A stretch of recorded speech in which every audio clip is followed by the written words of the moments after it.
parece que nos enfrentamos a un proyecto de transformación de la sociedad, tal vez el más radical en términos de involución de valores y de maneras de relacionarnos.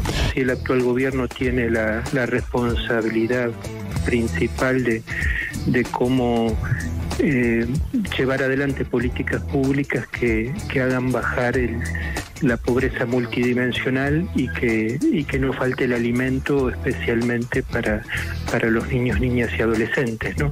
Los que no tenemos ley de movilidad somos nosotros, los que nos atravesó el DNU somos nosotros, los que perdemos el fondo de garantía somos nosotros. Y vos crees que te engañaron. Si te engañaron, tendrías que preguntarte qué pasó que no reflexionaste sobre tu condición como diputada. Esa noticia a mí me impactó, y no eran 1 millón, eran 1,5 millones de niños, y la verdad que no siento que tuvo la repercusión que debería tener en los medios de comunicación. ¡Caradura! ¿Cómo vas a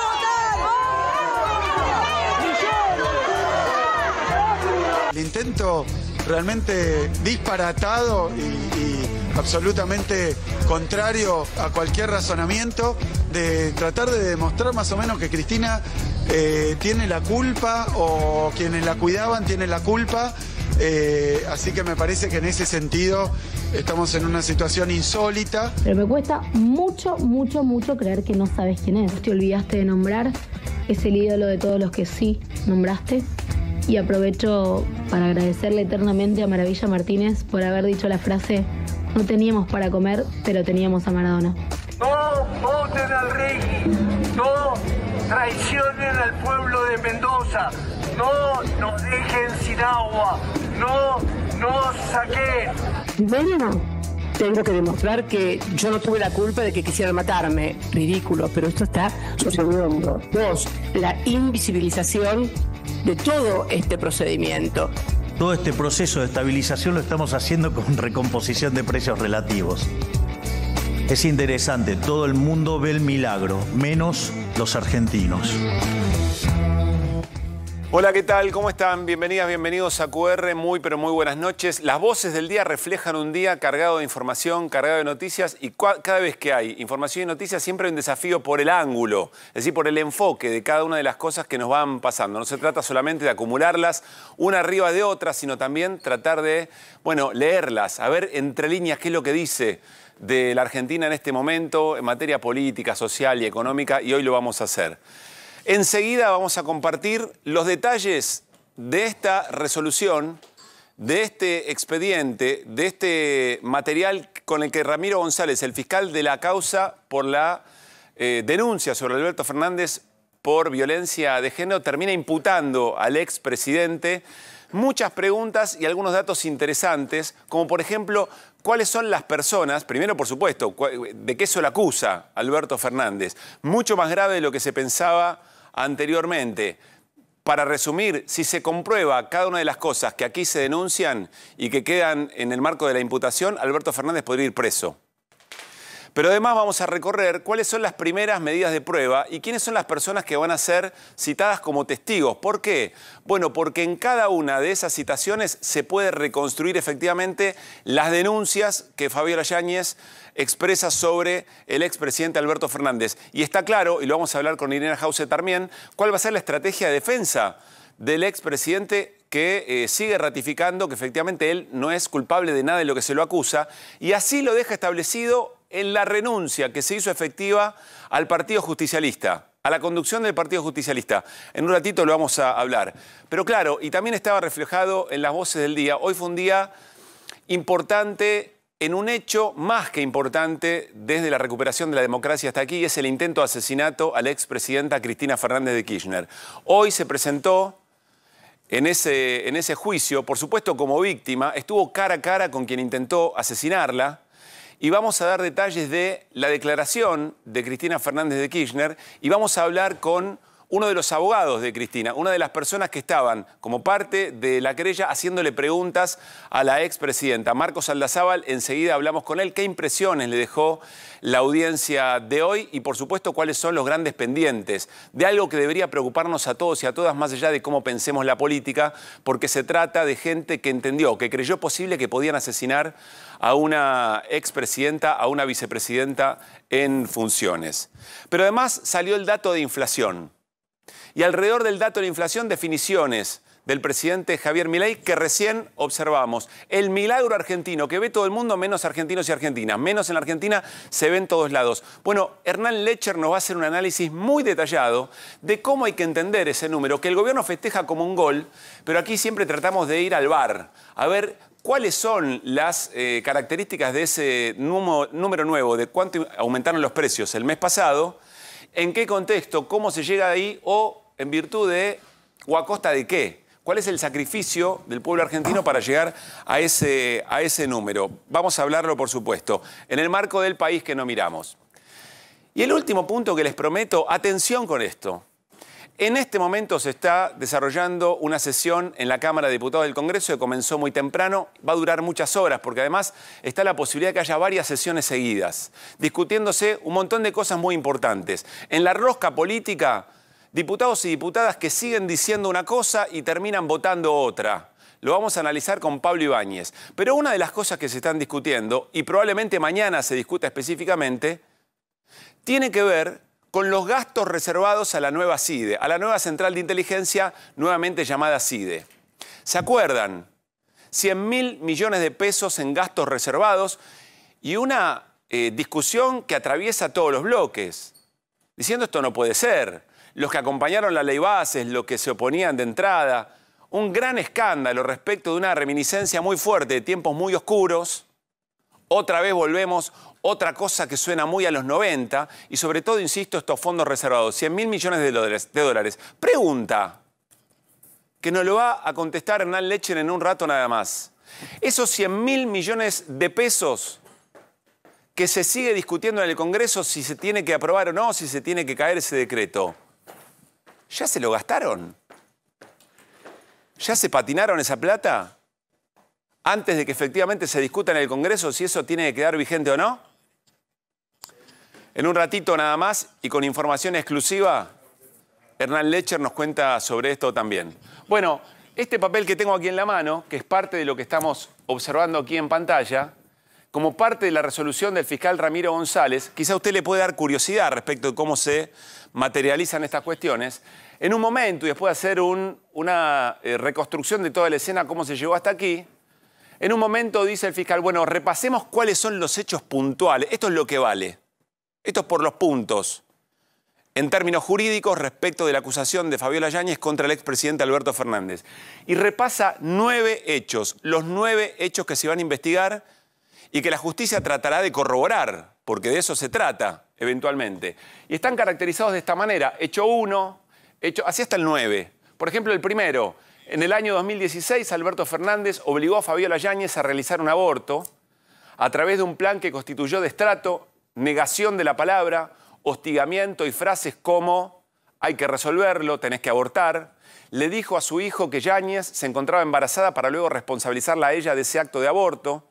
De esta manera, la señora Fabiola Yáñez se vio coaccionada por Alberto Fernández para tomar esa decisión, provocándole un daño psíquico irreparable. En relación a ello, se habrá de ponderar con el desarrollo de la investigación y precisión de cómo sucedieron los hechos, la identificación de estos sucesos como un hecho específico o de marco contextual del objeto que comprende el proceso. Insisto, estas son las acusaciones. Uno de los hechos. 9 enumera en la resolución el fiscal para proceder a imputar a Alberto Fernández. Esto tiene que ser corroborado por la justicia. De esto se tiene que defender Alberto Fernández. Este puntualmente es muy importante porque ocurre en el 2016. Es el único que ocurre en el 2016 y que podría determinar dónde se va a investigar efectivamente la causa, porque no es solo en Olivos. Esto ocurría eventualmente en el departamento de Puerto Madero. Acompáñenme a la mesa y arrancamos con este tema con Irina Hauser y toda la información y el análisis. Muy buenas noches, ¿cómo están? ¿Cómo andan? ¿Qué tal? Muy buenas noches. Bueno, si te parece, Irina, arranquemos ¿Cuál es la imputación concreta que se ha realizado por parte del fiscal Ramiro González al expresidente Alberto Fernández? Te diría que de las que veníamos mencionando es de lo peor que le pudo haber tocado, porque son lesiones graves, doblemente agravadas por el vínculo y por darse en un contexto de género. Esa es la principal. Y amenazas coactivas, en perjuicio de la ex primera dama Fabiola Yáñez. Bien, el doblemente agravado tiene que ver, insistamos con eso, porque, primero, por el vínculo efectivamente que tenían y además por un contexto de violencia de género. Esto quiere decir que si se corroboran estas imputaciones, a la pena se le agrega una pena mayor, digamos, una carga de pena en función un agravante. Un agravante. Sí, te diría que puede llegar a ser una pena severa, ¿no? Es decir, si se corrobora esto, podría ir preso el expresidente. Sí, podría terminar una pena de prisión por el tipo de lesiones y la conjunción de delitos. Sí, Fer. Y además, quería explicar esto. Esto está descrito en un contexto de una relación, según lo que describe el fiscal. Recordemos que también está participando la unidad fiscal especializada en violencia contra las mujeres, que también participa de la evaluación de esta situación. Un vínculo atravesado por hostigamiento desde prácticamente un comienzo, por la descripción de Fabiola Yáñez, acoso psicológico y agresiones físicas.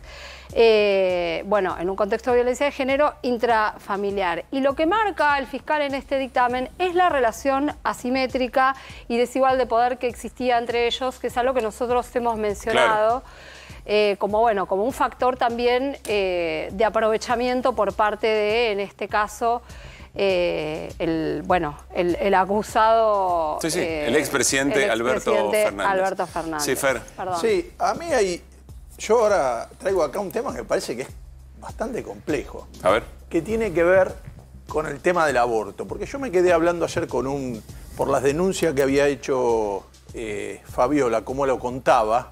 Yo le digo, mirá, si está con una pareja y la pareja no quiere tener la criatura, si tiene derecho la pareja a decir, bueno, yo quiero el aborto, o sea, un hombre podría querer tener el hijo, la mujer decir que no, y la mujer decidirlo, y el hombre quedarse enojado y decir, bueno, tuvimos un aborto y yo no quería, y acá sería al revés. Ahora, esto fue en 2016. No existía la ley del aborto. No, claro, no había interrupción voluntaria del embarazo como derecho. ¿No le corresponde? ¿No habría pena para ella también? Porque acá, no me digan, no sé si le puso un revólver en la cabeza, pero decirle a alguien, yo aborté, no sé cuánto tiempo dura y cuál es el castigo, pero que me obligó a abortar, pero que alguien abortó, y ahí habría un médico que cometió un delito también. Digo, acá es complicado. Estás agregando complejidad a lo ya de por sí. La ley del aborto es del 2020. Denunciado. Y ella está diciendo que esto pasó en... Sí, pero estás mezclando todo, ¿no? Y sí, estoy mezclando todo. Porque, claro. No, sí, pero porque... Pero ¿por qué? Si yo digo, yo cometí esto, si vos me decís, no pasó, vos tenía 14 años, no pasó hace tanto tiempo. Lo que se está analizando, Fer, creo, también la pregunta que hace Fernando, porque no era legal el delito surgió de un estudio de otra causa. Sí. Ahora, acá, para mí, si hacen esta denuncia, se abre otra causa. Claro, lo que digo es, lo que hay que analizar también, y seguramente será parte del tratamiento judicial, es en qué contexto eso surgió. Porque si surgió en el marco de una violencia de género, en ese sentido, bueno, debe tener seguramente datos o elementos para analizar si efectivamente se cometió otro delito y de qué características y quiénes son los responsables. Me excede, no quiero hablar por hablar, pero está dentro de la violencia de género que denuncia Fabiola Yáñez. Es más grave porque está como transgrediéndose una ley porque no existía el aborto. Sí. Era ilegal. Pero está especificado que fue un aborto clínico. Sí. Por lo que da a entender, yo aborté porque me obligó. Es lo que él está preguntando por el método, pero me parece que la discusión no va por ahí. O sea, me parece que la discusión no va por ahí. Primero hay que ver en qué contexto. O sea, ella dice no dijo me puso nerviosa y lo perdí. Dice que fue a hacerse un aborto. Y está diciendo un aborto cuando no existía. Me parece que es todo mucho más grave. Es que no está claro. Es que eso es lo que... Pero es lo que se tiene que investigar. Es parte de lo que se tiene que investigar.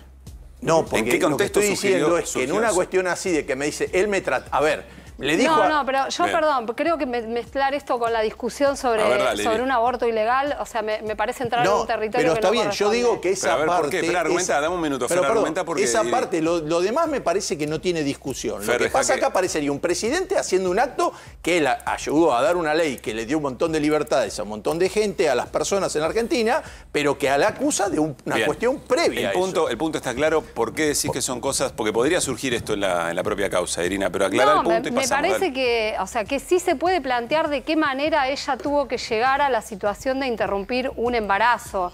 Pero me parece que ya entrar a pensar que va a haber una investigación penal sobre quién produjo el aborto, en qué contexto y que se aplique, si se aplica una ley anterior. Bueno, está bien, ¿no? Irina, si vos querés, yo te estoy diciendo, ella está diciendo, le dijo a su hijo tal cosa, le dijo que yo era mala o que yo me trató mal, no me daba, no me hablaba. Bueno, a mí que no me hable mi pareja no me lleva a hacerme un aborto. Digo, no es un tema, no está explicado yo lo que sí creo es que hay que tratarlo con mucha delicadeza, con mucha cautela, porque son cosas muy, pero muy sensibles. Bueno, y eventualmente estamos acá, estamos hablando de una causa penal. Pero estamos acá no para hablar muy a la ligera de cosas tan graves. Yo no estoy hablando a la ligera. No estoy diciendo que lo estás haciendo. Digo que no entremos en un terreno de mucha ligereza sobre algo tan grave. Y lo que digo es, esto está siendo parte... A mí me parece que la observación que hace Fernando en algún momento se va a presentar. Pero igual, hay una causa y en un contexto de una causa donde esto se va a tratar. Igual hay una cuestión penal que, bueno, tenemos un abogado en la sala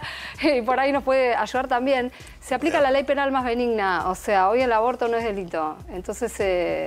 en esto no... bueno, ahí hay un dato importante también que pasaba en ese momento. Por eso digo, ahí hay un montón de elementos que hay que tener en cuenta. Me parece que, voy a decir una palabra un poco fea, pero encarajina la discusión esto. O sea, me parece que hay que ver, qué le pasó a Fabiola y cómo fue la violencia que sufrió ella. Y eventualmente después ver qué otras discusiones surgen. Bueno, vamos a volver sobre esto e insisto que va a ser interesante repasar las personas que fueron citadas como testigos, como continuidad, como las medidas de prueba para seguir entendiendo el delito por el que se lo acusa al expresidente. Uno de los elementos importantísimos de la jornada, y yo les decía, no importante de este día, de esta semana, de estos tiempos, desde la recuperación de la democracia, tiene que ver con el atentado contra la vida de Cristina Fernández de Kirchner, vicepresidenta en funciones, expresidenta de la Nación, y en un contexto de un juicio que está investigando el hecho material, pero hay un reclamo muy concreto por un montón de elementos que ahora vamos a volver a poner en juego, que piden investigar si ahí hubo una instigación, si ahí hubo otra planificación y qué otras complicidades en el marco de un delito de estas características. Parte de lo que declaraba hoy en el juicio la expresidenta Cristina Fernández de Kirchner. Hubo y hay una invisibilización de este proceso judicial, salvo cuando sientan a los miembros de la custodia o algunos para hacerles decir que en realidad la culpa fue de ellos, que no me cuidaron, que yo no me cuidé bien. Sí, claro, hay una doble revictimización.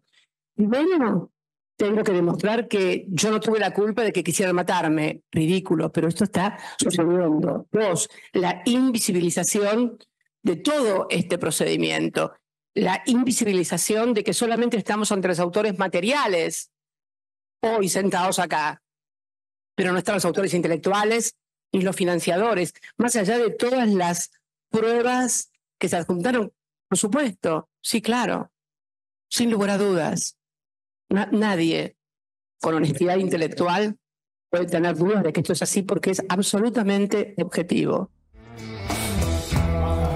Uno de los abogados que estaba allí con Cristina Fernández de Kirchner como parte de la querella y que iba realizando las preguntas es Marcos Aldazábal, está aquí con nosotros. Marco, ¿cómo estás? Gracias por venir.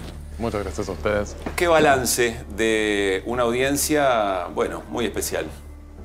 Creo que fue una declaración muy clarificadora respecto de muchos puntos, porque trató tanto el contexto próximo al atentado como se dio en un momento de exacerbación de la violencia política, que yo creo que hoy sigue, lamentablemente no aprendimos nada de eso, pero también trató cómo fueron los años previos, cómo se llegó a esa situación, la violencia que ella sufrió a lo largo de su vida y algo que creo que es muy importante tener en cuenta, que ella lo dice, que es cómo la violencia verbal muchas veces precede a la violencia material.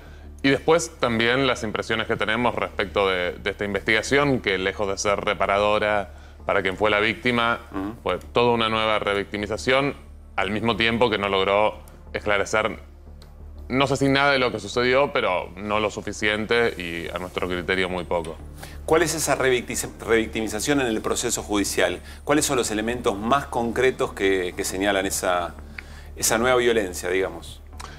Creo que hay muchas cosas, ¿no? Pero, por un lado, el no investigar o desechar las líneas que proponemos desde la querella, que además no las proponemos caprichosamente, sino que las proponemos porque aparecen pruebas concretas que acompañamos a la causa. Entonces nosotros desde un principio, cuando surgió la conversación del diputado Milman en el bar Casablanca, donde alguien la escuchó diciendo cuando la maten voy a ir camino a la costa, luego acompañamos otras pruebas que podían ser también sospechosas, pedimos que se lo investigue y bueno, la jueza decidió no ir por ese camino, esperar. Mientras tanto se borraron todos los teléfonos de Milman y de sus asesoras.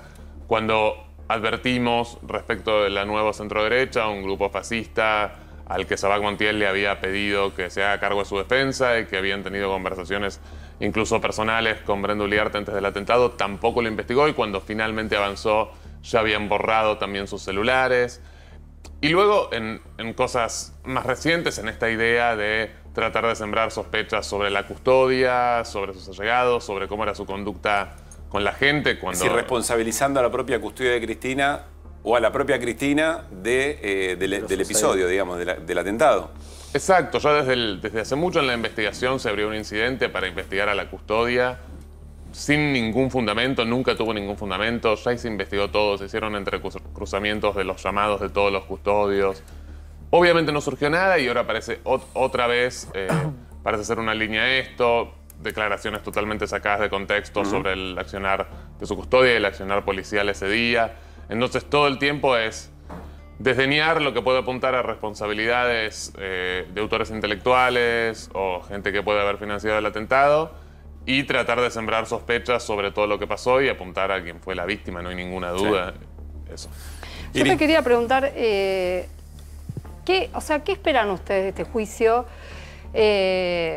Porque están apareciendo los relatos de testigos, no solamente en el de la expresidenta, muchos de estos elementos que vos estás mencionando.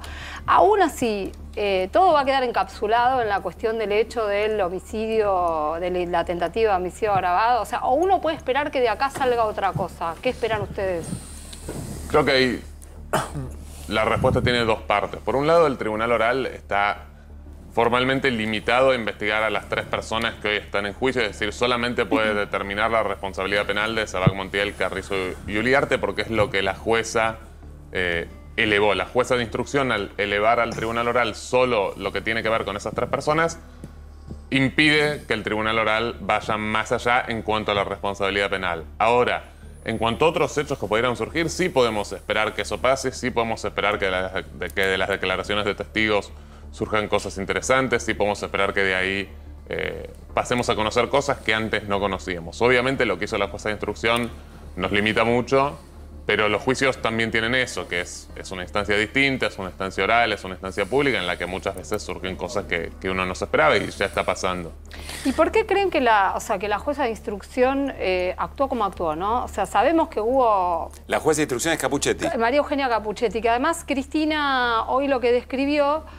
cuando le preguntaron sobre cómo se había sentido incluso ella en la instrucción, dijo un desastre. Esa fue la palabra que utilizó. Lo que yo quería saber es cómo ven ustedes también, como abogados de la querella, vos y el doctor Hueira, toda la actitud que tuvo la jueza Capuchetti, ¿no? A la jueza Capuchetti se le daña el celular de Sabac Montiel, después no pide teléfono, se van perdiendo un montón de pruebas, va desmembrando la causa en muchísimas partes, cosa que pareciera que no se va a llegar nunca a la cuestión de la autoría intelectual. ¿Por qué hizo eso? A ver, los motivos por los cuales ella actuó así, motivos más concretos, es difícil saberlos, pero sí que ella forma parte de una estructura, de un Poder Judicial Federal en el que muchos de sus miembros, y yo creo que como estructura en general, tienen mucho rechazo a Cristina Kirchner, a lo que ella encarna, y además está compuesto el Poder Judicial Federal no solo por gente que tiene esta animosidad, sino también por, no todos, y hay muchísima gente valiosa, pero también por muchísima gente muy incompetente, con lo cual todo el tiempo uno está lidiando no solo con intenciones que no son las mejores, sino con errores que realmente no se pueden creer. Incompetencia. Exacto. Entonces, pero corregime, no es solo Capuchetti, porque todas las cosas que ustedes le discuten a Capuchetti va a una instancia superior que avaló lo que hizo la jueza. No. Y eso marca un poco el desastre que, como calificó Cristina, fue la instrucción. Esto es algo técnico, pero creo que es ilustrativo. En una causa penal, en la investigación, solo se puede apelar un rechazo a una medida de prueba cuando hay una grave arbitrariedad. Sí. Es decir, la Cámara Federal nunca revisa apelaciones cuando te niegan una medida de prueba.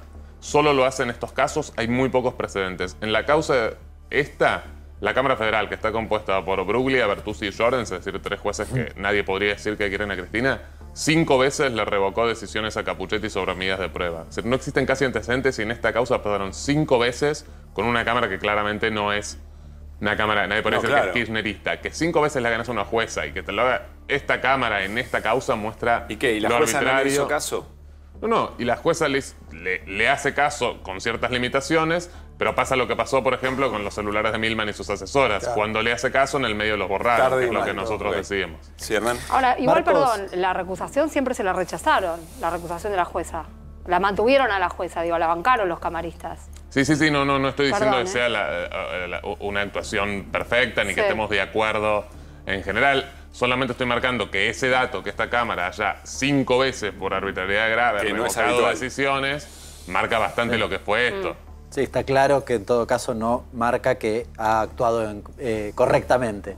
Yo te quería preguntar, Marcos, cuando uno veía hoy a la mañana la audiencia, varios, imagino que eran los abogados de los defensores, no los conozco, pero preguntaron sobre lo de los custodios que vos mencionabas. Cuando yo lo escuchaba, me daba la impresión casi de un periodista tratando de buscar una declaración de Cristina. ¿Había algo de eso? La verdad, es decir, por un lado, no lo sé, no quiero meterme en la estrategia de las defensas, pero a mí esas preguntas no tienen ningún sentido a mi criterio y tampoco tienen nada que ver con lo que se les imputa a la gente que ellos defienden, con lo cual... Claro. No sé, lo dejo a criterio de cada uno, pero yo tampoco entiendo el porqué de esas preguntas, cuando además eso ya saben, es decir, ya se sabe todo lo que tiene que ver con la custodia, ya ella lo dijo 1000 veces. Y a sus defendidos no les beneficiaba en nada, digamos, eso es lo llamativo.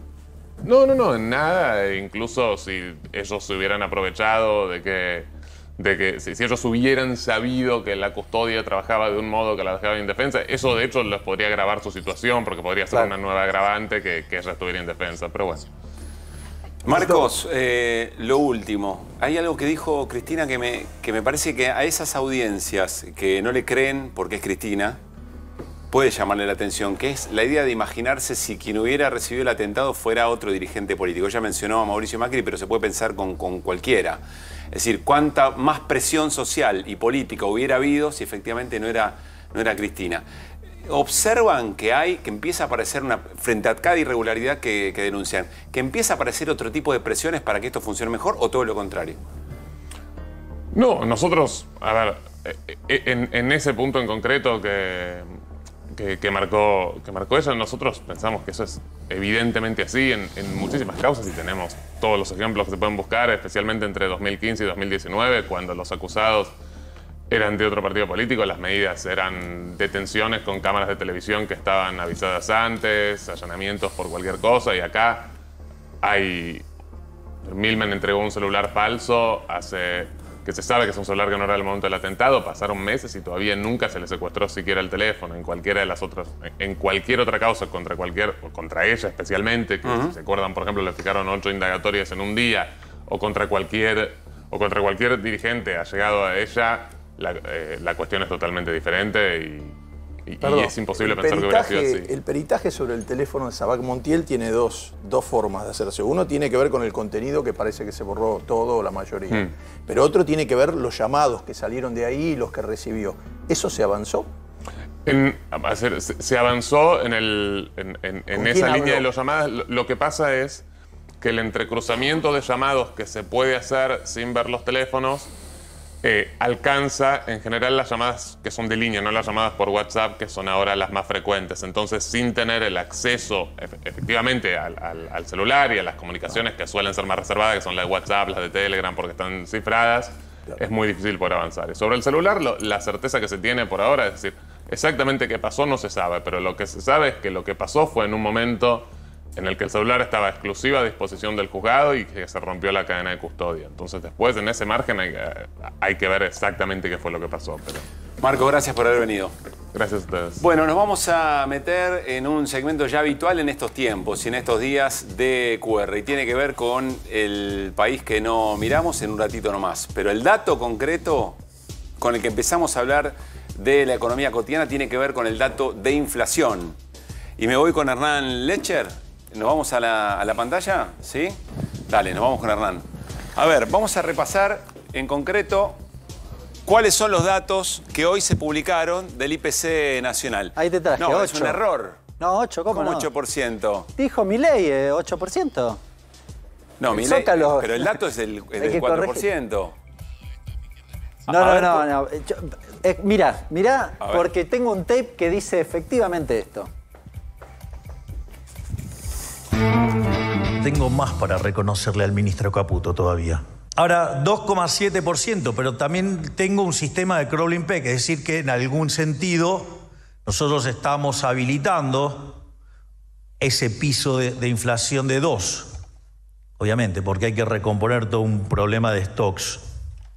Y en ese contexto, si sacamos ese piso de 2%, la inflación entonces estaría viajando a menos del 0,7 mensual. Es decir, que la inflación verdaderamente no ha bajado de 17.000 a 35, sino que ha bajado de 17.000 a 8%. Gracias, Toto.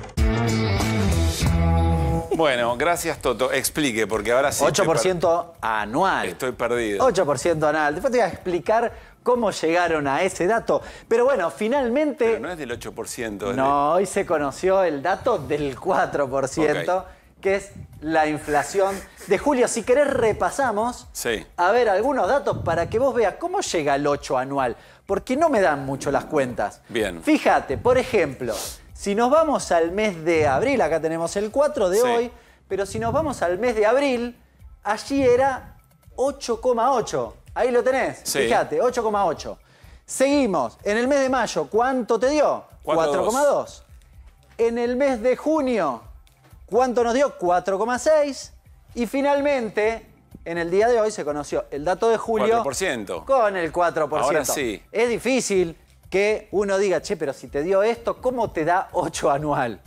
Dame un ratito, ahora te lo cuento. Pero antes que eso, te voy a contar, vamos a tratar de dilucidar este 4%, básicamente a qué refiere, de dónde proviene y demás. Si querés, nos metemos un poquito en los rubros, a ver qué pasó y qué aumentó. Ya te anticipo, antes de arrancar, el ancla principal por el cual, si querés, tenés una curva a la baja de la inflación, que ahora la vamos a ver, pero básicamente es que no tenemos plata en el bolsillo.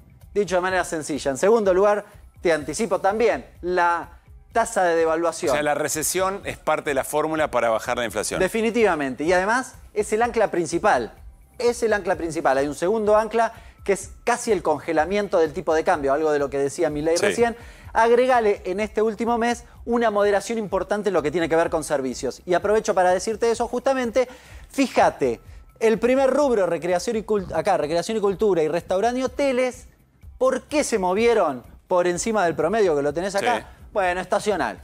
¿Qué tenés ahí? Vacaciones de invierno. Vacaciones de invierno. Que implica las dos cosas, claro. Sí. Si querés, corramos bebidas un segundito. Acá tenés vivienda, ¿sí? Por acá abajo tenés comunicaciones. ¿En vivienda qué hay? ¿Servicios? Acá abajo tenés ¿Servicios transporte. de vivienda? ¿Servicios? Sí, básicamente son servicios. Vos me dirás, che, pero dio bastante alto. El mes pasado había dado 15. Está bien. Bien. Es el efecto, digamos, como la segunda vuelta de aquel aumento. Ese es básicamente el 6. Pero si te fijas además, transporte, estoy hablando, haciendo hincapié en los regulados, los que el gobierno define, autoriza, como es la curva. Comunicaciones, 3,5. Bueno, básicamente tuviste una ayudita en los regulados tirando un poquitito para abajo, incluso en lo de vivienda respecto del mes anterior. Y después, si querés, tenés alimentos y bebidas, por acá debajo de la inflación, 3,5, si no me equivoco, 3,2, acá lo tenés, y bebidas alcohólicas 6,1, que si querés es el dato semi-auspicioso que podría mostrar el gobierno. ¿El gobierno qué dijo? Vamos a la placa siguiente. ¿Qué dijo? Dijo, miren, esto es un éxito fantástico porque es el dato más bajo, ya algo había dicho Caputo hace unos días, es el dato más bajo en los últimos 30 meses. Claro, si vos te fijas, este 4 solo supera el de enero del 22. El 3,9 de enero del 22. Sí. Ahora, algo que yo te vengo mencionando recurrentemente. Primero la discusión de este 25 y de quién es. ¿De quién ¿Te acordás? Sí. No, bueno, acá tenés la devaluación. Esto es el impacto de la devaluación. Ahora, si vos te fijás en estos niveles... Que el gobierno lo argumenta diciendo, acá lo que hicimos fue desenmascarar todo el plan platita y todo lo que era insostenible del gobierno anterior. Esa es la narrativa del gobierno. Sí, y además empieza a contar desde acá. Sí. Como si esto no hubiese pasado, no tuviese nada que ver con ellos. Este nivel, fíjate que está más o menos en los niveles del 2022. Es decir, algo que venimos repitiendo en este programa... La previa de la sequía. La previa de la sequía. Antes de que te faltaran los dólares de la sequía, tenías una inflación más o menos como la que tenés hoy. Hoy. Podemos discutir qué pasa si baja, pero hoy, básicamente, la foto te dice eso. Si querés, vamos a lo que está diciendo es, tenés un nivel más o menos parecido, pero con una recesión galopante. Definitivamente, con un nivel de actividad mucho más bajo, está bien. con salarios con dolor, caídos. Con dolor. Sí, alguien lo pagó. Claro. Básicamente, es decir, no fue gratuito o neutral. Bien. Te muestro dos datitos muy importantes para la ambición que tiene el gobierno. La inflación mayorista, la mira el gobierno, va a salir en 2 días. Esta es la del mes anterior. Perdón, la mayorista es aquella. Esto está mal, no importa, ahora lo mencionamos. Esta es la núcleo. Pero la mayorista, 2,7, la que mencionaba recién Milei, viste que dijo 2,7, era la de junio. Pero núcleo es sin efecto estacional y sin regulados. Y sin estacional. Y acá, que en realidad es la inflación núcleo, les dio 3,8. Esto es una luz amarilla para el gobierno. Ahí hay una preocupación. Sí, porque además dio en los últimos 3 meses 3,7, 3,7 y 3,8. Viste que Caputo siempre tuiteaba, la inflación núcleo nos dio por debajo, y nos dio por debajo, y nos dio por debajo. Bueno, sí, le dio por debajo de 4, pero hace 3 meses que no se mueve. Sí. Con lo cual es difícil imaginar que el proceso de desinflación pueda ser extremadamente pronunciado hacia adelante. Esto es una luz amarilla para la vocación que tiene el gobierno. ¿Por qué traje estos dos datos?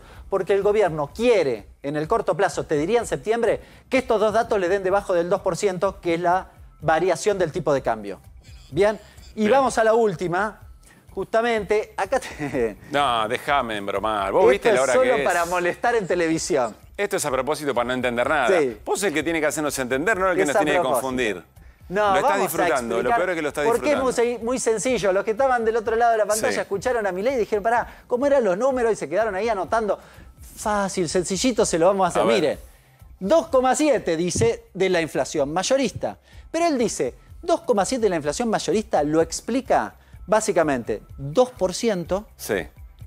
El crawling pay, la variación del tipo de cambio. Por lo cual se la saco. Me da 0,7. No lo cuento, porque eso lo estoy poniendo yo. Lo estoy poniendo yo. Ahí es cuando dice, en realidad es 0,7. Claro, lo voy a sacar. La inflación núcleo. Entonces me da 0,7. Ni siquiera la núcleo, es un engendro. Un engendro. Pero no importa, esto es para que sepan. ¿Se acuerdan cuando hicimos? ¿Esto vale? No, ¿vale hacer esta cuenta? ¿Te acordás que hicimos el 17.000 acá? Sí. Bueno, estamos haciendo lo parecido. mismo. Para que se entienda de los de autores del 17.000%, tenemos la inflación del 0,7. Ese es el zócalo. De los autores del 17.000% tenemos el 8% anual. Bueno, ese 0,7 sumado a la unidad, elevado a la 12, esto es la proyección, está potenciado, la proyección anual me da 8,7. Está bien. Anual. Esta es la cuenta. Ahora, no es serio. Hacerlo de esta manera no es serio. Y no tiene mucho rigor, básicamente porque no sabés si el 2% lo vas a sostener o no lo vas a sostener. Si en realidad lo sacás y la inflación no sigue subiendo o manteniéndose en esos niveles. Si el 2,7 está efectivamente explicado en un 80% por el crawling peg. Hay un montón de variables en el medio. Ahora nos vamos a ir con Fer porque nos va a explicar algo muy importante, que es cuánto, o sea, ¿qué significa el dolor? ¿Qué significa el sacrificio? Bueno, dejar de consumir cosas. Pero déjame hacerte esta pregunta, vuelvo al comienzo. Se entendió. Vos dijiste, esto lo tenemos que tener en el bolsillo cada vez que Milei dice algo y es la aplicación. Vos dijiste, bueno, pero muy buena parte del modo en que se consigue ese número del 4% que el gobierno grita gol, es la recesión económica. Y parte de la recesión económica está que los salarios sean flacos. Esto quiere decir que si la economía empieza a crecer y los salarios crecen, ¿se le rompe esto que para Milei es la estructura política más importante que tiene? Probablemente sí. Y probablemente Entonces se le rompa. Un problema muy serio, digamos. Sí, pero probablemente además se le rompa no solo por la cuestión salarial, sino porque si se incrementa la demanda y vos tenés mayor producción, Sí. el que produce te va a demandar más dólares. Más dólares. Y acá venimos discutiendo, Cerolini lo plantea Sí. todos los días, que básicamente el Banco Central casi no compra dólares. Y no compra dólares en un nivel de actividad muerto. Si se reactiva va a tener que vender todos los días. Bueno, hoy lo escuché al titular, vamos a la mesa, lo escuché hoy al titular de Comercio, Greenman, volver a decir, la verdad que estamos haciendo malabares, la gente hace malabares para llegar a fin de mes, pero vamos bárbaro. ¿Qué pasa con el consumo, Fer, que es un indicador de todo esto? Claro, a ver, la economía es algo que está hecho para que se supone que es una ciencia o no sé, ciencia, no sé. Sí, no es ciencia social. Es una ciencia social para que la gente se desarrolle y viva mejor. Entonces, medir la economía en números así fríos me parece un disparate. Lo que creo que se tiene que relacionar con las actividades humanas. Con la calidad de vida de la gente. Por la calidad de la vida de la gente y con el poder de lo que se llama el rendimiento del salario de uno, que es el poder adquisitivo. A mí lo de la inflación, la verdad, nunca le di bolilla al tema de la inflación solo, ese concepto, porque la explosión del 2001 se produjo con, no sé si 1 o -1 de inflación con De la Rúa. Es decir, que la gente, ahí no le importó nada de la inflación. Pues lo que dirías es, si vos tenés una inflación del 4, pero tus salarios suben al 6 o al 7... Está bien, no está bueno eso porque habla de otras cosas, pero no es imposible vivir de esa manera. Se pudo llegar a tener salarios muy altos.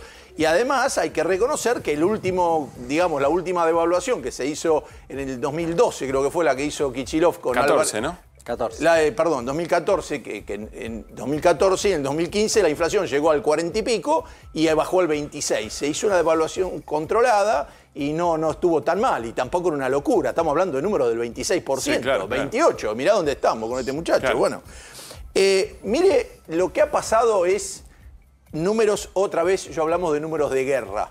Estamos en un récord de caída del consumo de lácteos en la Argentina. Con respecto al año pasado, medido en toneladas, porque bueno, se consumen distintos lácteos, se consume leche, se consume queso, se consume yogur.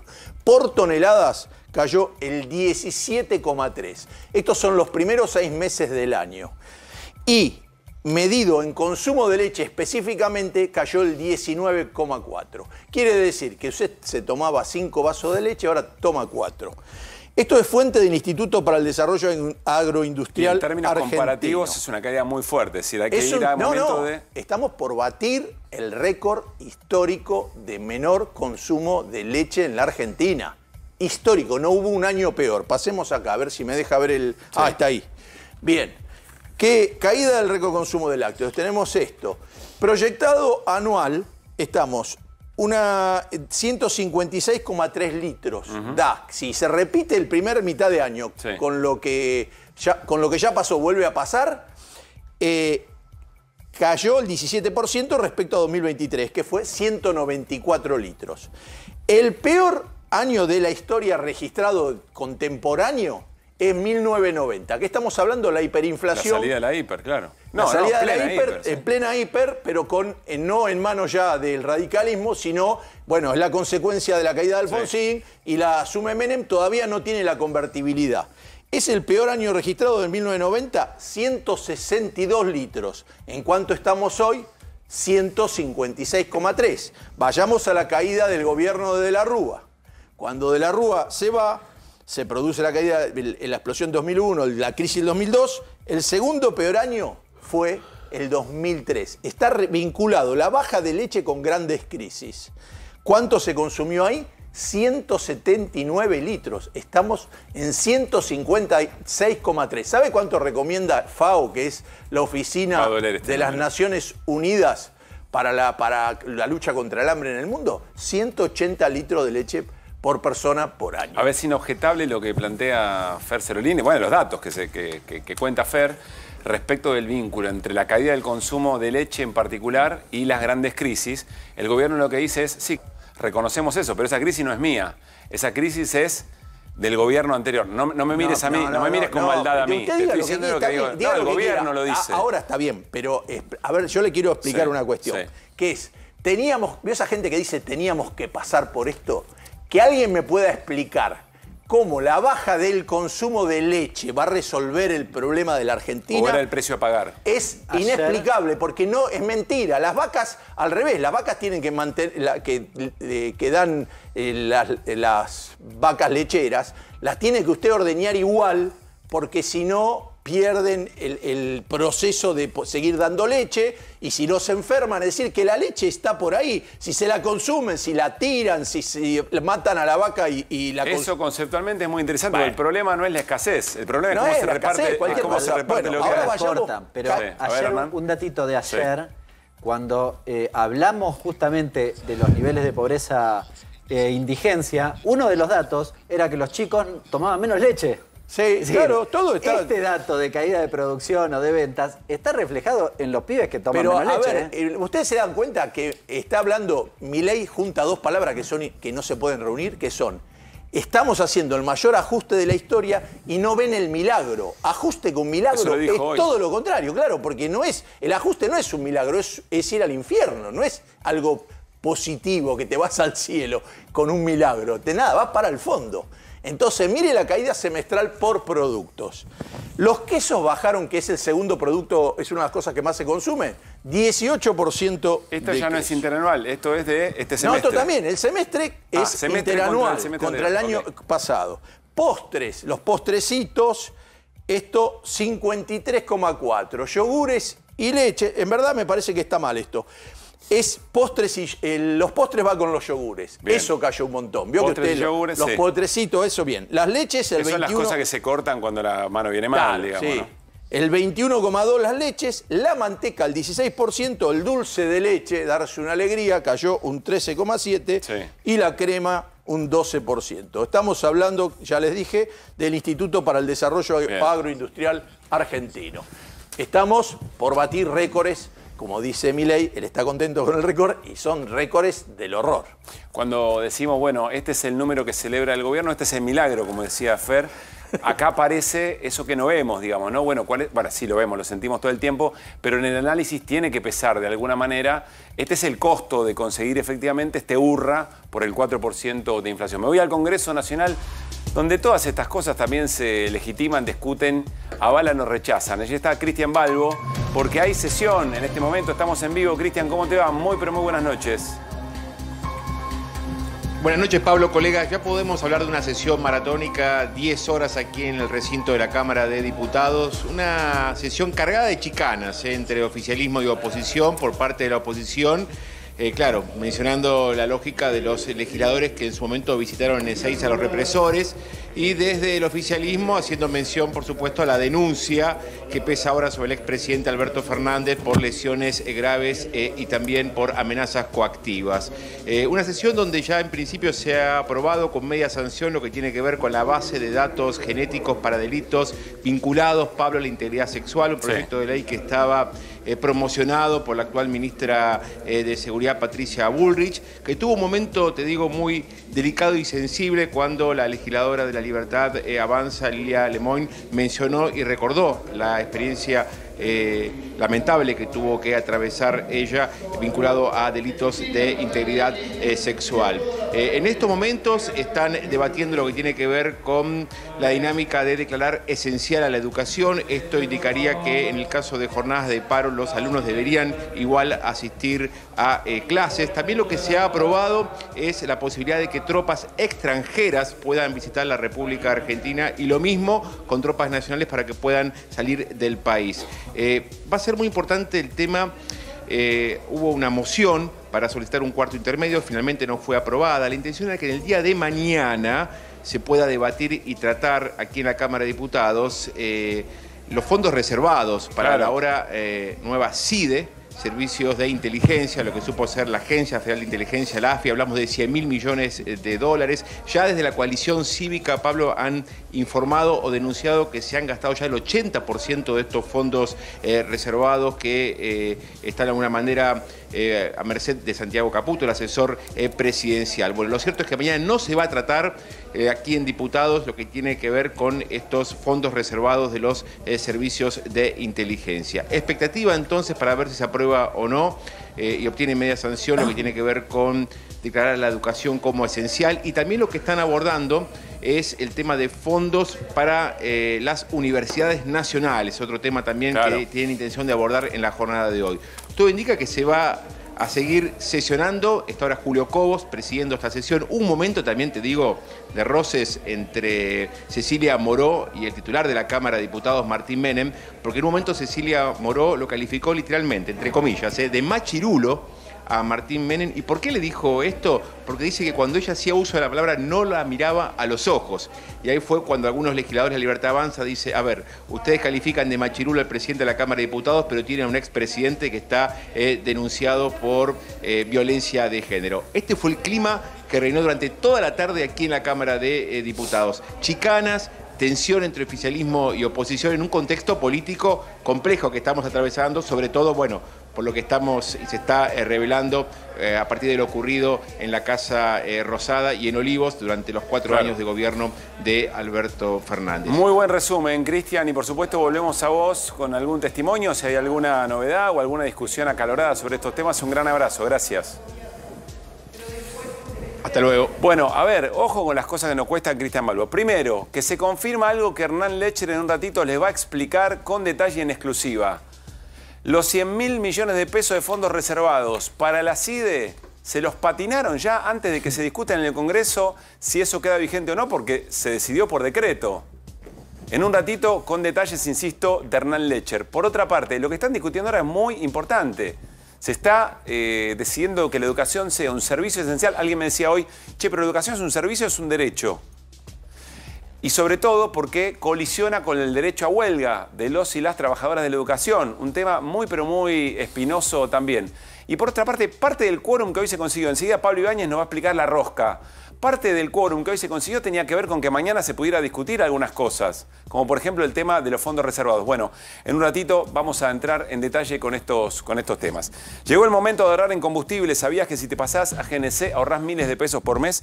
Pensá en gas argentino, pensá en economía y medio ambiente, pasate a GNC. Tanda, ahí estamos. No, enseguida el país que no miramos, y vamos a hablar de transporte, del aumento de lo que cuesta movilizarse en la Argentina, las diferencias y sobre todo en el área metropolitana hay una discusión muy fuerte, por otra parte, entre la ciudad y la nación sobre el tema subsidios. Y enseguida hablamos de la rosca en el Congreso, con mucho más detalle. Atención con el tema de los fondos reservados para la CIDE. Vamos a seguir compartiendo momentos realmente de mucha tensión hoy en la audiencia en la que Cristina Fernández de Kirchner declaró, por supuesto ella es la víctima, dio su relato de todo lo que efectivamente ocurrió en el momento del atentado y algunos detalles que nos va a contar Irina Hauser, que estuvo en la sala de audiencias. Vamos a escuchar a Cristina Fernández de Kirchner hablando de los medios de comunicación y la construcción del odio. Dale.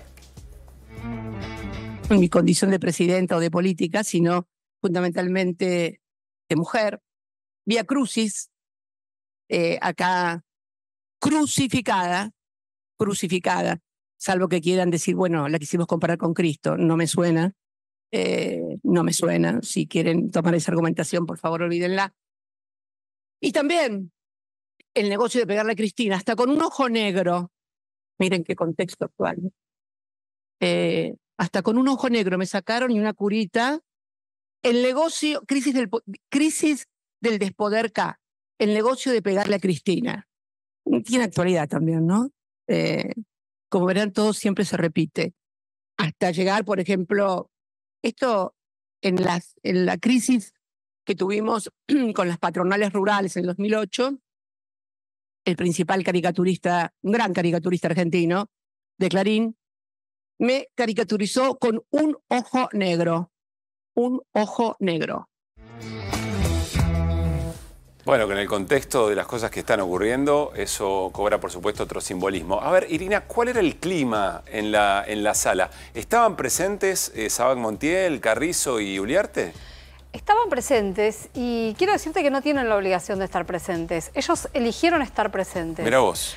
Ellos pueden pedir ausentarse, solamente tienen la obligación en momentos muy puntuales del juicio, ¿no? Por ejemplo, cuando les leen la imputación, por ejemplo, en la indagatoria.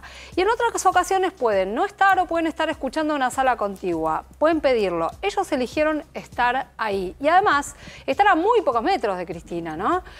Porque si bien es una sala grande, la sala... Es la primera vez que volvieron a estar después del atentado Sabac Montiel y Cristina Fernández de Kirchner. Exactamente. Igual Cristina volvió a decir que ella no lo vio en el momento. Ella lo vio con posterioridad en las imágenes e incluso contó que le cuesta ver las imágenes, que no las ve mucho porque es algo que le resulta, o sea, que le resulta difícil de digerir, ¿no?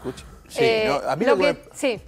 El juzgado, digo, yo entiendo que más allá de que preguntarle a Sabac Montiel, a mí me dijeron que el tema es parecido a lo que pasó con Alberto, que le preguntaron a Fabiola si quería que estuviera Alberto. Ella dijo no quería que estuviera Alberto, Alberto no iba a estar, pero sí la abogada, y en base a eso... podría revictimizarse. Claro, en este caso, la que dicen que me dijeron que la opción era que le habían preguntado a la expresidenta si quería que esté Sabac Montiel. Igual una cosa es una declaración, otra cosa es un juicio. Bueno, pero podía tener temor, podría no querer verlo nunca más, un tipo que lo quiso matar. No, ella no puso reparos. Ella no puso reparo. Ahora, mi pregunta es, yo veo todos esos Investigation Discovery, me los veo todos. Horas por día veo. Entonces, vio que el momento cumbre es cuando al tipo que lo van a juzgar se ve con las víctimas o los familiares de los muertos que dejaron. Sí, por supuesto. Es terrible. ¿Qué pasó con Cristina y este muchacho? Bueno, lo que pasó fue, primero, un detalle de él. Sabac Montiel hasta ahora iba muy desprolijo a las audiencias, con la barba relarga, todo el pelo revuelto, y se prolijó para ir esta vez. Eso fue notorio para los que vamos a las audiencias siempre y lo vemos. Pero además de eso, Cristina lo miró y le clavó la vista 2 veces mientras ella hablaba, ¿no? Y fue en momentos muy puntuales, fue en momentos donde hablaba de él. Fue en un momento donde además habló del disparo que no había salido. En ese momento lo miró a los ojos. Lo mira a los ojos, ¿Y él qué hizo? Él estuvo, la verdad que él estaba, o sea, lo que podíamos ver, porque él está de espaldas al público, y lo que me contaban después algunas personas que estaban ahí, que lo veían bastante más ofuscado que otros días, con el ceño fruncido. Él, que es un tipo que se ha mostrado, incluso nosotros acá vimos la indagatoria, se ha mostrado bastante charlatán, ¿no? O sea, como alguien que quiere hablar, que quiere mostrar todas sus teorías de por qué la quiso matar, que no tiene ninguna clase de arrepentimiento. Con mucha soberbia desde ese Hoy se lo vio más serio y se lo vio más ofuscado. Y bueno, la segunda vez que habló de él fue cuando ella cuenta, algo que referimos acá el otro día, ese momento que a ella le relatan, porque insisto que ella no ve el momento, que una persona le quería acercar el libro sinceramente para que lo firme, ¿no? Porque era lo que pasaba en ese momento de las movilizaciones, ¿no? Bueno, en ese momento ella cuenta que alguien le relata que Sabac Montiel con el arma empuja ese ejemplar de sinceramente, se cae al piso y ella se agacha para levantarlo. Y ella misma cuenta que es impactante esa escena porque parece que ella estuviera esquivando el disparo, pero en realidad ya estaba levantándose para agarrar ese libro que había empujado aparentemente. Sí, igual el tipo, Sabac Montiel, si mirás eso, porque yo lo observé el otro día después de lo que ella contó y lo volví a mirar, entonces dije, voy a mirar esto. Si se agachó, pero él siguió con el arma, lo que no le salió es el tiro, le hubiera pegado igual. Pero Cristina no lo ve. Ella no lo ve. No, sí, claro, y ahí... no pero él cuenta que en el momento que estira el brazo para efectuar el disparo, es como que choca un libro, que es el libro que se cae, que lo distrajo. Que ella va a buscar. Es decir, hay una sincronización en el momento en que Cristina se agacha. En el caso de Trump, que le pegó en la oreja el tiro, es porque no sé quién ve o qué cosa hace y el giro de la cabeza sí le salvó la vida. Porque el tipo no le había apuntado mal, pero se movió. En la audiencia, algo que a mí me llamó la atención, no lo había escuchado o leído otras veces, fue Cristina contando cómo le impactó en su vida. Habló de su nieta y demás. ¿Cómo fue eso? Se lo preguntaron y se lo preguntó incluso a la presidenta del tribunal. La presidenta del tribunal le preguntó incluso cómo la afectaban las imágenes. Cristina, en un momento en medio entre ironías y abriendo un poco su sentir, dice, yo no voy al psicoanalista, ¿no? No me psicoanalizo, nunca fui al psicoanalista. Y en un momento dice, bueno, tal vez tendría que ir, ¿no? Porque cuando cuenta que en realidad las fotos la afectan. Y después contó algo, bueno, sí, contó que la nieta, Elenita, había quedado muy afectada, que tuvieron que darle tratamiento psicológico, que tenía miedo que la mataran, o sea, que tenía miedo de salir de su habitación, o sea, temores muy, muy concretos que la afectaron. Y también contó una escena referida a Máximo de ese día, que bueno, que para el que nunca la había escuchado era bastante llamativa. De ese día y del día además que murió Néstor.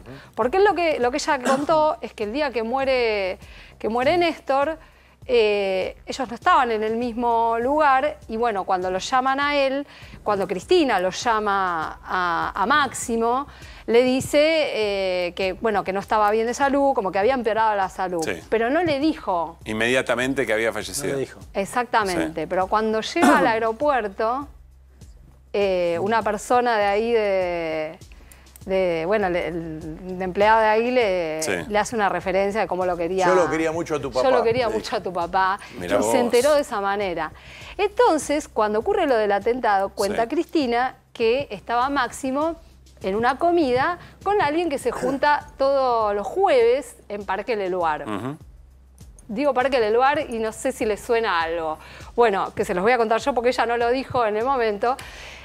Y bueno, dice que cuando finalmente atendió el teléfono, corrió desesperado porque pensó que podían haberla matado. O sea, que otra vez podía ocurrir que le estuvieran diciendo que no era el peor desenlace, pero que en realidad lo estuvieran cuidando otra vez como le había pasado con el padre. Tremenda esa. Tremenda la escena. ¿Quién vive en Parque Leluar? Tremenda la escena. Bueno, esto te lo voy a contar yo. El Indio Solari. Porque lo sé. ¿Quién es? El Indio Solari, pero no. El Indio Solari, claro. Por supuesto. Pero además, ¿sabés por qué te lo cuento? Porque tiene una relevancia en este caso. Porque en los días previos al atentado, la verdad que la propia Cristina decía no teníamos dimensión de lo que pasaba. Ella misma dice que no preveían el atentado ni nada. La persona que en una comida, semanas antes, le había dicho a varias personas de la Cámpora incluso, cuídenla porque la van a querer matar, había sido el Indio Solari. Yeah. Y ese día, Máximo, mirá lo que te estoy contando, y ese día Máximo estaba morfando con el Indio Solari, cuando lo llaman insistentemente porque además no atendía el teléfono, porque se ve que le hinchaba, y la persona que lo estaba llamando tuvo que llamar a otra persona para que lo atendiera. Sí. Finalmente... Estaba en la casa de la única persona que les había advertido que podía ocurrir una situación así. Exactamente. Qué bárbaro, ¿no? Querer o reventar, digamos, ¿no? Esta situación.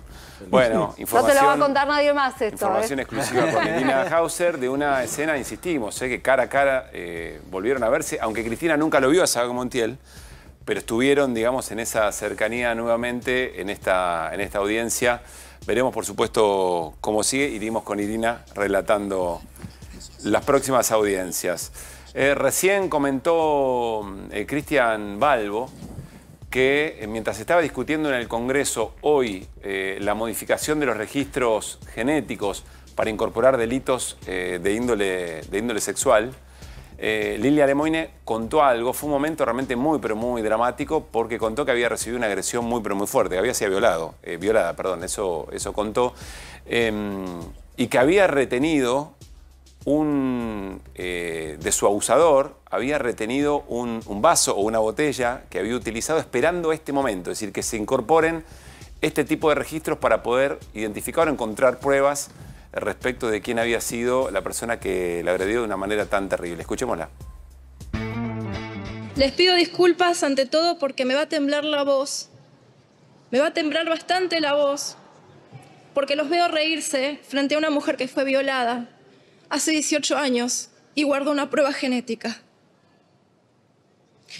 En el año 2006, yo fui víctima de violación, golpeo, secuestro. Mi violador seguía libre y volvió varias veces a mi casa. Yo no lo conocía, estaba loco. La policía supuestamente nunca lo encontró. No sé qué pasó con la causa. Lo que sí recuerdo es que en ese entonces, porque en mi familia somos todas mujeres, todas matriarcas, me enseñaron que había que defenderse. Si alguien te toca, le pegas. Si alguien te quiere abusar, te defendés.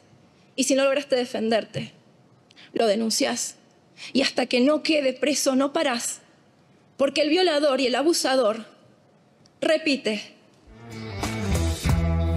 Bueno, quisimos separar este testimonio del análisis general de lo que está pasando en el Congreso porque tiene otras características. Incluso va más allá de los argumentos en favor o en contra de esto que se ha incorporado hoy. Pero distintos legisladores y legisladoras de espacios que no son de La Libertad Avanza se acercaron para solidarizarse con Lilia Lemoine.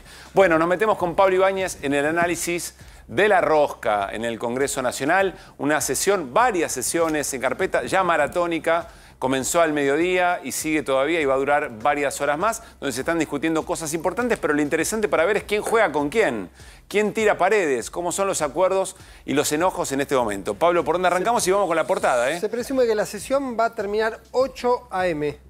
Porque va a ser ¿8 de la mañana? 8 de la mañana, bueno. Toda la madrugada sesionando. Mira esta Ese portada, esta es la rosca, que lo que genera es que, claro, algunos que son de un bloque pasan a otro y se van como... Los abduce. Claro. Los abduce la rosca en el microclima del Congreso. Déjame decirte una cosa con lo de Lilia Lemoine. Sí. Se está hablando del Banco de Datos Genéticos que se aprobó, tuvo media sanción, se aprobó en diputados, falta en el Senado, pero con una particularidad.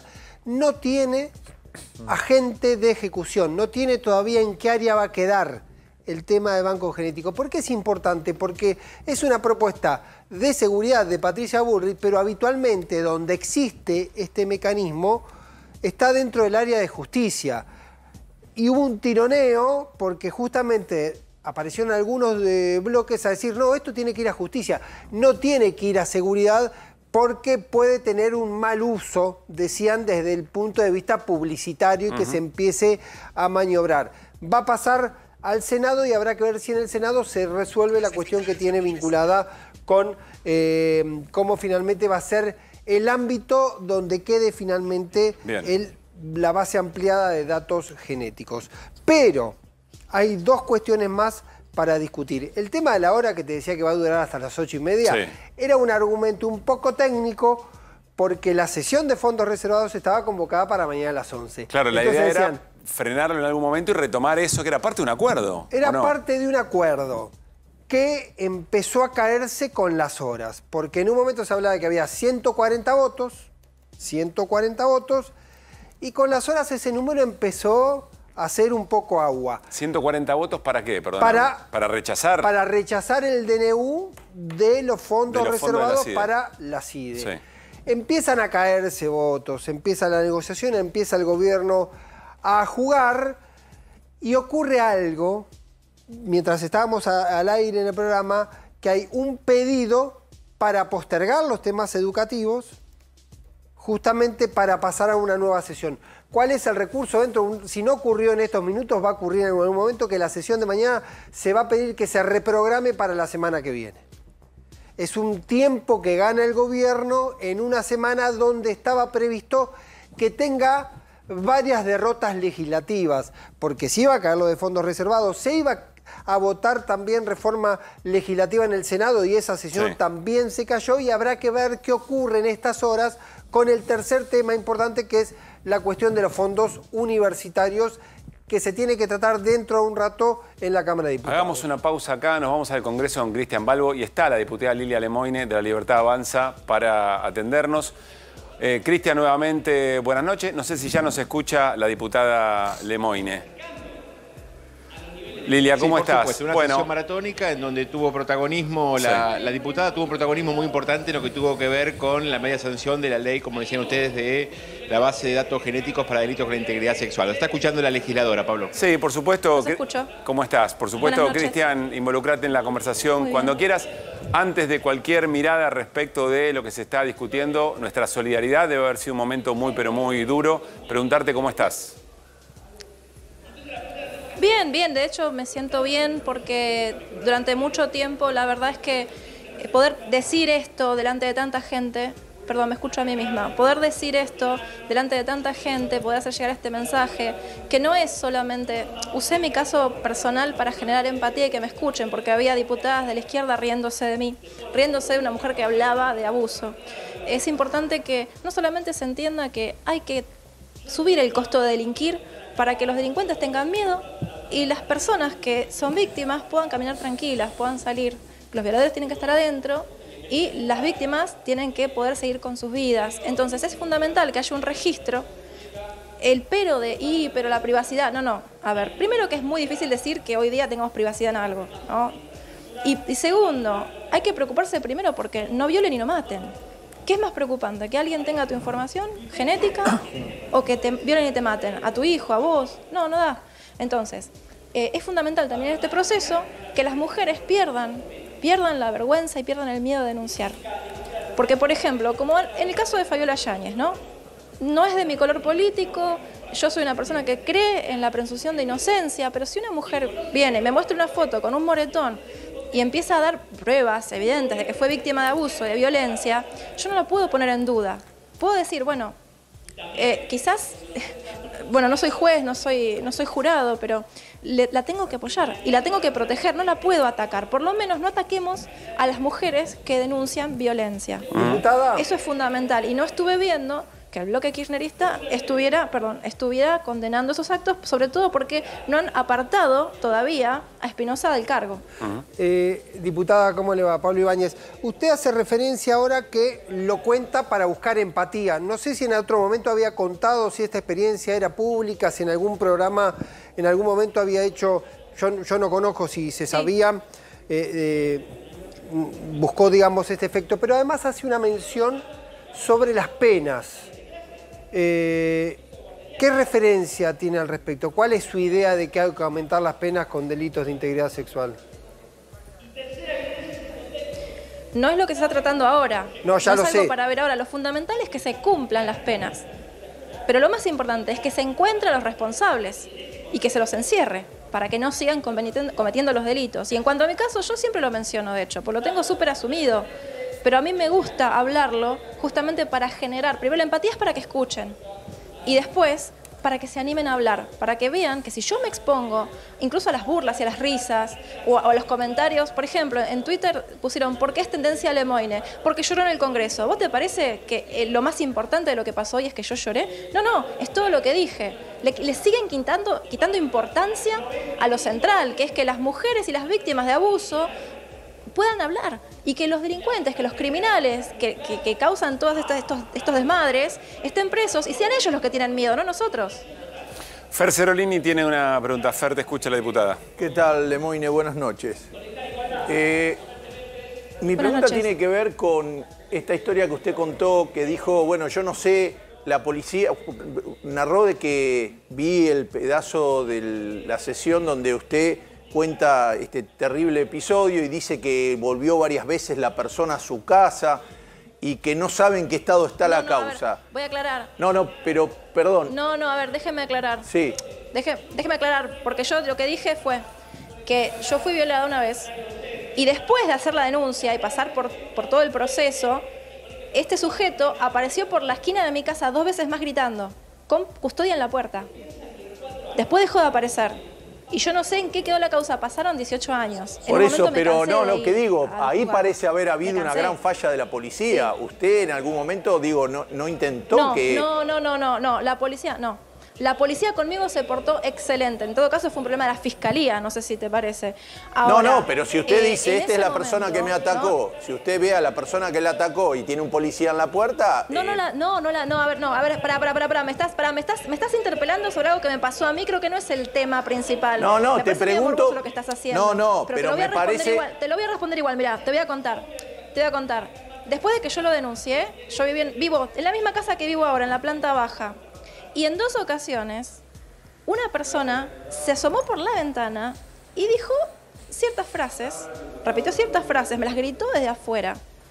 Y otra vez pasando en bicicleta, exactamente lo mismo. Yo estaba con alguien, la persona que estaba conmigo salió corriendo y lo corrió, no lo agarró. Para mí fue el mismo, claramente, era la voz. Yo no lo vi. Ahora, yo hice un identikit y se lo entregué a la policía. Eso sí, pero estamos hablando del 2006, señores. No estamos hablando ahora que tenemos cámaras por todos lados, que tampoco hay. En la esquina de mi casa hay un colegio, pero no hay cámaras. Porque estuve siendo víctima de acoso, dicho sea de paso, y no hay una cámara.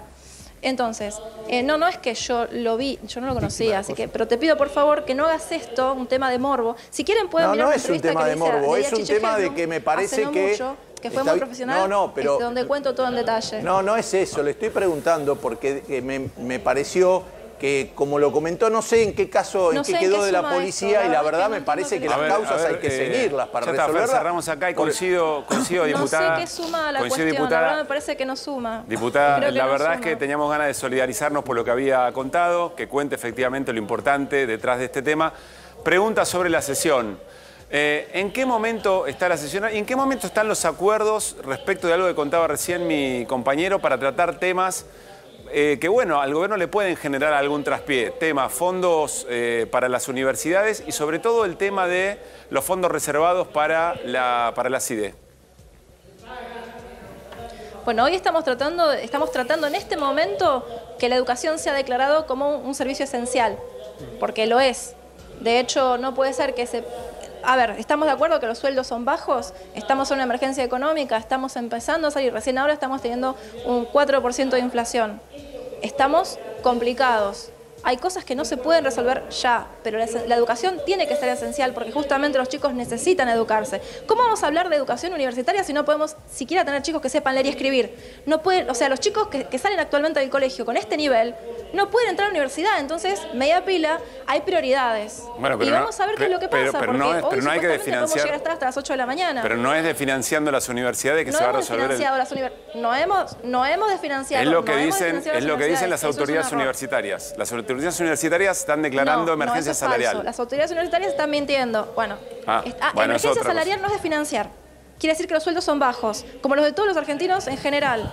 O sea, no es una situación exclusiva de los docentes universitarios. Y otra vez les repito, ¿de qué nos sirven las universidades si los chicos no saben leer y escribir? Hay un paro docente en estos días en muchas universidades de todo el país. No empezó el segundo cuatrimestre, digamos. Y el argumento lo repiten con datos específicos que están atrasados desde la asunción del gobierno de Javier Milei. 50% perdieron, más de 40% por lo menos perdieron el poder adquisitivo los docentes universitarios.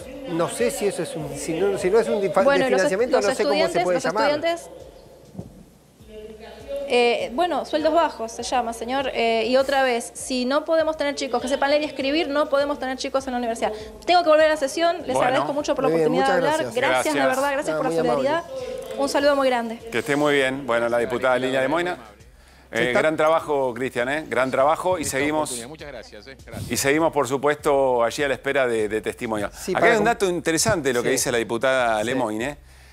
Y es que, insisto, repito lo que acaba de decir, que estamos hablando no de un desfinanciamiento de sueldos bajos como el resto de la sociedad, con lo cual es parte del plan. Es decir, acá no hay el gobierno no reconoce un problema de financiamiento, el gobierno toma una decisión política respecto a sostener sueldos bajos para la universidad, que dice, bueno, pero ¿por qué vamos a financiar la universidad si los pibes no saben leer ni escribir en la escuela primaria? Hay ahí por lo menos un problema argumental en el análisis de este tema. Sí, Hernán. No, con una cuestión, a ver, si vos pensás que, el dato objetivo, un poco lo mencionaba Pablo Ibáñez recién, si el dato objetivo es que el 90% del financiamiento educativo es salarios y lo recortás 25%, no sé qué se llama de financiamiento. Claro. Es difícil de explicar. Claro, salarios bajos. Pero estás hablando del 90% del presupuesto universitario. Déjame decirte dos cosas. Un dato para reforzar lo que decía Hernán, que es: todo el sector público tiene un atraso salarial del orden del 22-25%. Los docentes universitarios están abajo del atraso de todo el sector público en el orden del 18% más. Por lo tanto, están hablando de aproximadamente una caída del 43% en el último tiempo, lo que se fue perdiendo. Por eso entre 40 y 50 depende del número. Pero después te voy a dar un dato, si querés, anecdótico, pero tiene que ver con el volumen de esto. Hoy estaba hablando con gente de la Universidad de Hurlingham. Hay 38.000 estudiantes en la Universidad de Hurlingham. Un estudio que hicieron sobre esos estudiantes, este dato te va a impactar. El 40% de los estudiantes de la Universidad de Hurlingham, sus padres sus dos padres no tienen secundario completo. No es que son primer camada de las familias que van a la universidad. 40% no tienen ni siquiera padres que terminaron el secundario. Digo, para dimensionar... ¿Qué es lo que se está afectando? Lo que se está afectando y lo que importó. Porque esos chicos, si no tenían una universidad que esté a 20 minutos o 40 minutos de su casa, era muy difícil que puedan ir puedan entrar en el sistema universitario. Bueno, quiero cerrar el tema, diputado, si nos vamos a meter algo vinculado a esto, porque para ir a la universidad tan lejos tenés que tomar 2 bondi y un subte a veces.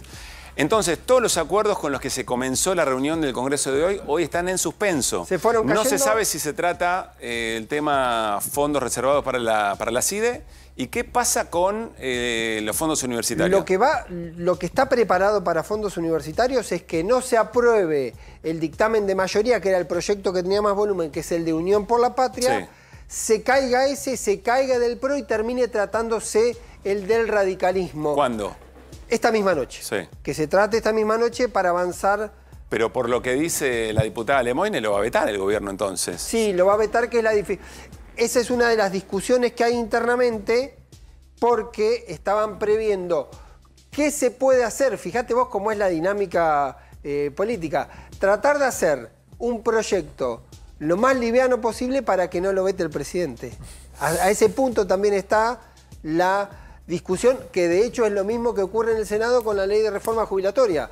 Como no pueden llegar a los 2 tercios, que también hay un impacto de la crisis respecto a Alberto Fernández, como se fue perforando ese número, intervino el gobierno, si no llegas a los 2 tercios es vetable el proyecto también de la reforma jubilatoria. Bueno, lo vamos a seguir analizando, pero me preguntás así de apuradas, muy buena muñeca política la del gobierno, leyendo la escena y generando el menor costo posible para proyectos que de pico tienen mucho consenso. Después, cuando hay que levantar la mano, vuelve a pasar lo mismo de siempre. Les decía, recién Pablo Ibáñez decía, un joven que quiere ir a la universidad, si no la tiene más o menos en su zona, en su barrio o aledaños, tiene que irse a las grandes ciudades. Y eso implica, entre otros costos, transporte, además de tiempo, transporte. Bueno, el precio del transporte, el costo del transporte, está en este momento en un debate muy, pero muy profundo. Se habla de una caída del 24%, por ejemplo, en subte. 24% menos de pasajeros. En el subterráneo estamos hablando de la ciudad de Buenos Aires. Esto genera mucha preocupación y se observa. ¿Qué está pasando con colectivos? Gran discusión respecto del transporte en el área metropolitana. Siempre hay un impacto de lo que pasa en el resto del país, pensando en qué es lo que se discute aquí. Hernán. Sí, Pablo, porque a ver, esta semana aumentaron, fíjate, 37% el boleto de colectivo, el mínimo. Estaba en 2.70, pasó a 3.70. Sí. Todavía está lejos, ahora le vamos a preguntar a Fusaro, pero todavía está lejos del valor del costo, que debe estar entre 1.200 y 1.300 pesos aproximadamente. De poner el colectivo en la calle. Claro, sí, que funcione y que te cobren un boleto mínimo. El costo tendría que ser aproximadamente de 1.200 a 1.300 pesos. Bueno, sin sube, esto que es una especie de sanción para que básicamente utilices la sube. ¿Ese es el tramo más corto? El tramo más corto. Que nunca te lo cobran el tramo más corto. No, pero es la referencia. La verdad que el aumento sigue en los distintos tramos. 4 y pico. Básicamente en este mismo nivel. Sí. Así que el aumento el día lunes fue del 37%. Ahora, hay un desfasaje muy importante. Estamos hablando de la región metropolitana. Hago la aclaración porque el precio de los boletos, sobre todo en el interior, en muchas provincias, veíamos hace unos días el ejemplo de Bariloche, que está a 1.300 pesos. 1.000 y pico, claro. Con lo cual, la referencia a la región metropolitana, salvo La Rioja, que está en 300 pesos, todos los demás están por encima. Es cierto que en la región metropolitana toman mucha más gente el colectivo. Pero hay 2 debates que te quería mostrar, si vamos a la placa siguiente, que tienen que ver con la problemática que a estas horas tenemos en lo que tiene que ver en la región metropolitana y básicamente el boleto. La primera te la anticipaba. ¿Qué pasa si no tiene subsidio el boleto? Abro esta discusión porque la Nación ya le dijo a la Ciudad de Buenos Aires, por las líneas que vos tenés, que son 31, yo no te voy a subsidiar más. Y la tenés que pagar el subsidio. Son las líneas que transitan solo en la Ciudad de Buenos Aires. Solo en la Ciudad de Buenos Aires, hay una parte, un 40% que pasa a la provincia, eso se sigue haciendo cargo de Nación, y el otro 50%, porque el 10% solo estamos hablando de estos 31 líneas, el otro 50% es de la provincia de Buenos Aires, y la provincia de Buenos Aires ya pone el subsidio. La discusión es el subsidio de la Ciudad de Buenos Aires. Vos decís, ¿por qué no lo ponían? Bueno, deriva de la discusión de la coparticipación. Dejan de ponerlo, ponen la mitad, básicamente porque dicen, no, si vos no me das esto, yo no te doy lo otro. Con lo cual quedó ahí medio a mitad de camino. El problema es que si nadie le pone el cascabel al gato, finalmente el boleto puede llegar a costar 1.300 pesos en ese ámbito geográfico que mencionábamos. El segundo tiene que ver con el subsidio de la red SUBE. ¿Esto qué es? En realidad hay dos partes del subsidio. Una parte que tiene que ver con las características del que se toma el colectivo. Si yo soy jubilado, tengo un descuento. Si soy de la asignación universal por hijo, tengo un descuento. Eso no se toca, se llama atributos. Eso no se toca, lo aclaramos para que el que esté del otro lado digan, se quede tranquilo. ¿Qué es lo que está, diría más que en discusión, decidido, que no está más? La Nación le dijo ya a la provincia, a la ciudad, cuando vos te tomás dentro de 90 minutos más de un colectivo, 2, 3 colectivos, viste que tenía un descuento el segundo boleto integrado. No lo tiene más. Así que vas a pagar 3.70, te tomás 3 colectivos, pagás 3.70 por 3. Bueno, acá hay algo para pensar, porque si en la Ciudad de Buenos Aires te tenés que tomar 2 o 3 medios de transporte para llegar a destino, que quizá en otras localidades no es lo mismo, ahí se te arma el costo del boleto que tenés en otro lugar. Y este no es solo para Cava, ¿eh? No, también es para los boletos que pasan de jurisdicción y los de provincia de Buenos Aires. Bueno, vamos a hablar con Alejandro Fusaro, que es quien está presidiendo una cámara de transporte automotor muy importante, pero te pido, Agus, si tenés la portada de este tema. Es una portada muy interesante. Dos, primero el país que no miramos, por supuesto, pero después hay otra situación que es de la propia SUBE, nuestra portada para este tema, que hay una pregunta para hacernos. Si es SUBE o es baja, en realidad. Insisto con el dato de que hay menos personas tomando medio de transporte por lo que cuesta. Muchas personas se pasaron del subterráneo al colectivo en el área metropolitana de la Ciudad de Buenos Aires y algunos que están decidiendo caminar haciendo un balance del trayecto. Mirá, por ahí este es el nuevo nombre de la tarjeta, ¿no? Baje. Porque caminar hace bien. Por Luz Salud, ¿se acuerdan de Militar la Crisis? Alquilate alguno de los ambientes de tu casa, etcétera, etcétera. Estamos dando... A ver, nadie lo va a tomar literal, porque están pasando cosas que no creíamos que iban a ocurrir. Por favor, nos demos ideas. Vamos a la mesa. Con Alejandro Fusaro nos reímos un poco en medio de tantos problemas que también nos hace bien. ¿Cómo estás, Alejandro? Luciano, y dale con Alejandro. Luciano, ¿cómo estás? ¿Cómo te va? Gracias por estar aquí. Es el presidente de la Asociación Argentina de Empresas de Transporte Automotor. Bueno, planteaba Hernán, Luciano, un poco la esencia del problema. ¿Cuánto cuesta poner un colectivo a andar para que cumpla con el servicio de transporte público? Mira, nosotros siempre medimos el costo utilizando la propia metodología de la Secretaría de Transporte, pero poniendo los precios reales de los insumos al día de la fecha. De hecho, la última medición que hicimos fue al mes de junio, ahora que se cerró la inflación de julio vamos a tener el costo nuevo, y nos estaba dando un costo de mover un usuario en la zona del AMBA de 1.300 pesos promedio.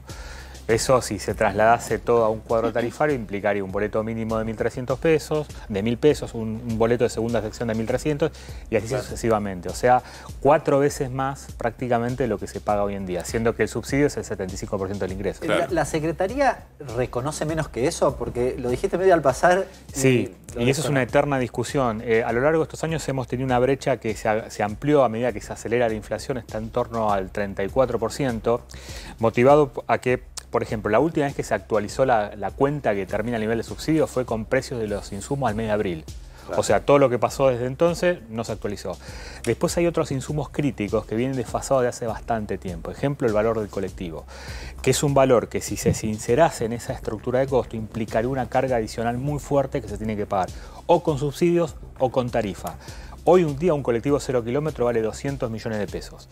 Y en este cálculo oficial que hace la Secretaría de Transporte, que está publicado en el boletín oficial, es de 107 millones de pesos. O sea, hay una diferencia casi 2-1. ¿Y eso en qué impacta? Y eso impacta en que si una empresa tuviese que, por ejemplo, renovar el 10% de su flota por año para que no aumente la antigüedad, renueva la mitad. Entonces, año a año la flota está cada vez más vieja porque no se respeta el ritmo de renovación de vehículos. Que ahí tenés dos temas, tenés seguridad y tenés por otra parte cuánto tiempo de estar fuera de servicio para ser reparada la unidad afecta el servicio. Tenés seguridad, tiempos de reparación que son más largos, eso afecta las frecuencias y los costos de mantenimiento que son más caros.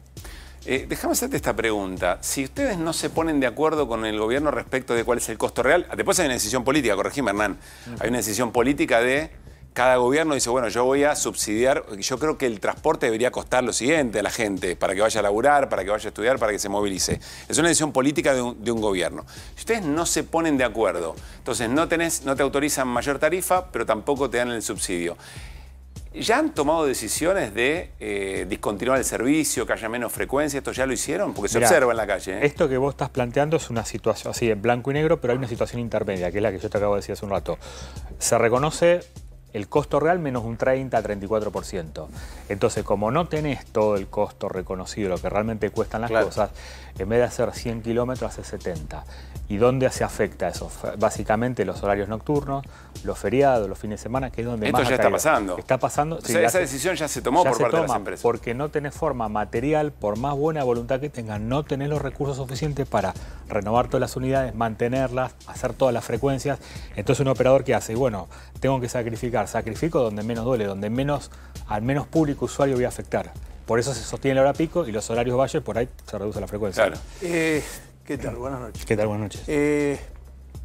Cuando se corta la obra pública, se corta también el mantenimiento de las rutas y se empiezan a ver más baches, se empieza a ver menos pintura en las rutas, se vuelve más peligrosa. El otro día hubo un caso en el sur de la provincia de Buenos Aires que cayó un chico por la escalera que lo terminó atropellando el colectivo porque tenía roto la escalera por el peso de la gente que va adelante, se lo tragó la escalera y el chico de 18 o 20 años terminó muerto.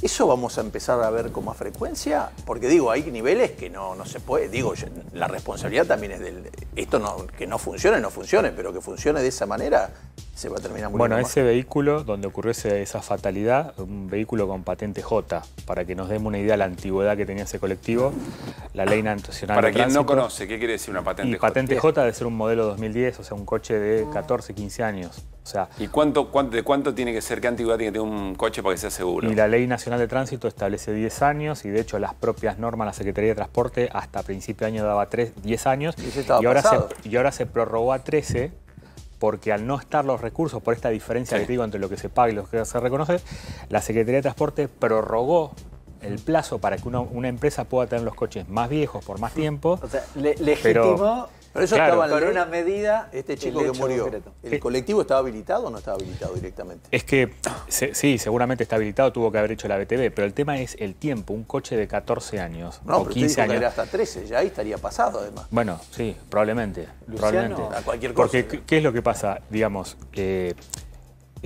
cuando vos dejás de invertir en material rodante, que mueves personas, no mueves objetos, empiezan a pasar este tipo de cosas. Porque si no, un coche a veces, si no está en condiciones, si no puede salir a trabajar, se afecta el servicio. No puedes afectar 20, 30% de la frecuencia. La gente se queda a la calle. Entonces hay una permanente presión entre salir a trabajar, a lo mejor con unidades que no están en condiciones. ¿Cuál es el deadline con el tema del subsidio, el pasaje, el deadline, el tiempo? Grande, ¿hasta cuándo se resuelve? ¿Cuándo se tiene que resolver? Que dicen las empresas, no tengo más subsidio o voy a tener subsidio y tengo que subir. Mira, información oficial no tenemos, pero supongamos que llega el 1 de septiembre y acá no hay ningún acuerdo, o sea, nadie aporta los subsidios y la tarifa es la que tenemos ahora que cubre el 25% del costo. En ese escenario, automáticamente se para el servicio porque vos al otro día tenés que comprar gasoil, tenés que pagar salario. No, pero ahí cambiaría el negocio para siempre. Se te cambiaría la mitad de los colectivos. Por eso sería inviable que una situación ocurra porque es inmediata la parálisis del sector. Lo que pasa es que esto está muy cerca, 1 de septiembre. Faltan 15 días, por eso, de hecho. ¿Sería una decisión de las empresas parar el servicio? Es que ya no es una decisión, es algo que te supera. La fuerza de los hechos te lleva, porque no tenés recursos para comprar gasoil, pagar además no te lo van a pagar. La gente necesita 1.300 pesos. Trabajar igual, pero no puedo. Pero igual ustedes no pueden subirlo a 1.300. No, claro, primero que los operadores, esto es una potestad del regulador, que es el que determina la tarifa. Tiene que haber un acto administrativo, tiene que haber una audiencia pública, o sea, se tienen que dar una serie de cosas. O te subo o te doy el subsidio. Vos decís, si no me subís... Pero lo que está diciendo, claro, si no pasa ninguna de las dos cosas, no hay servicio a partir del 1 de septiembre. Claro. Ahora, se venía hablando de un punto intermedio porque evidentemente el gobierno quería reducir el gasto subsidios, lo que contaba Hernán respecto a Ciudad de Buenos Aires y los que cruzan, digamos, la frontera de los distritos, es un avance o es una decisión, por lo menos, en ese aspecto. Cuando ves, y él hablaba de los costos y de la baja, ¿cuál te parece a vos, más allá del costo, que es un boleto pagable? No sé si existe eso, digamos. ¿Dónde ves vos que podés decir, bueno... No es una decisión política de un gobierno, no está bien, bueno, pero la empresa puede ver... Hay una cuestión que es técnica y hay una cuestión que es política. Las cuestiones técnicas tienen que estar resueltas porque para que los coches circulen, más allá de las consideraciones políticas, hay que comprar gasoil, hay que pagar salario, con lo cual eso es una base técnica, objetiva y medible. Y después tener la decisión política. ¿Cuál es el valor de la tarifa que fijo según la situación social, los salarios promedios? Y después, ¿cómo y a quién subsidio por esa diferencia? Claro. Esos son temas de política tarifaria. Lo que nosotros siempre planteamos es, nosotros no queremos subsidios, que se fije una tarifa técnica y que después el regulador le dé el subsidio directamente al usuario que no la pueda pagar. Esa es una manera óptima de encontrar un punto intermedio. Luciano, pero supongamos un ejemplo medio hipotético, no sé si el número o puede haber una respuesta. Supongamos que mañana el boleto se va a 1.000 pesos para el usuario. A ustedes les impacta en la cantidad de gente. Es decir, te afecta la ecuación también. Sí, un salto tan abrupto del boleto sin duda implicaría una reducción muy fuerte en el número de usuarios y eso también conllevaría una reducción de servicios y pérdida de fuente de trabajo. En los boletos de Provincia de Buenos Aires, por ejemplo, me corro de la discusión de Cava, ¿está previsto quitar parte del subsidio también? No, la provincia de Buenos Aires desde el pacto fiscal del 2018 asume su parte en los subsidios del AMBA, eso es la mitad de los 18.000 colectivos, y lo único que está previsto es la quita del boleto integrado, porque eso lo paga la Nación, como vos muy bien explicabas.